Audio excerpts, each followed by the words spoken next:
ఒకప్పుడు సోషల్ మీడియాలో ఏదైనా కంటెంట్ కోడింగ్ రిలేటెడ్ ఏదైనా పోస్ట్ క్రియేట్ చేయాలంటే అసలు చాలా టైం పట్టేది. ఇది ఫైర్ బేస్ ఒకటి, ఫోన్ పేకి సంబంధించిన లోగో, ఒక డెవలప్మెంట్, ఒక యాప్ కి సంబంధించిన డెవలప్మెంట్ స్ట్రక్చర్ ఇది అట్లీస్ట్ ఒక పిక్చర్ క్రియేట్ చేయడానికి, స్టడీ చేసి క్రియేట్ చేయడానికి 1 hour పట్టేది.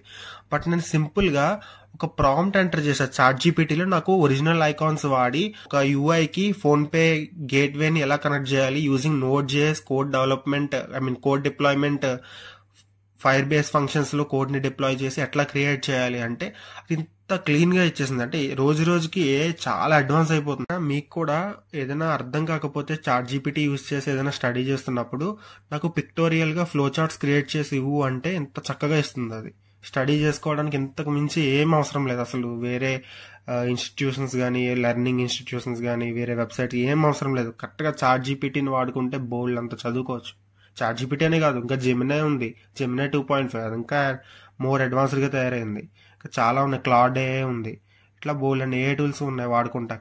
కానీ మన వాళ్ళు ఏంట్రా అంటే ఏ వాడుకుని అర్థమైనవన్నీ క్రియేట్ చేస్తారు. అసలు ఏం క్రియేట్ చేస్తారో వాళ్ళకి అర్థం కాదు. పిచ్చి చెత్త మీమ్స్ పర్లేదు నవ్వుకుంటాక బాగానే ఉంటాయి, కానీ అసలు యాక్చువల్లీ ఇట్లా వాడుకోవాలి. మనం ఇట్లా వాడుకుంటేనే మనం ఒక ప్రాంప్ట్ ఇంజనీర్ గా ఏదైనా కంపెనీలో వాళ్ళు హైర్ చేసుకుంటాక కానీ, మన వర్క్ ప్రొడక్టివిటీగా ఉంచుకుంటాక కానీ పనిచేస్తుంది.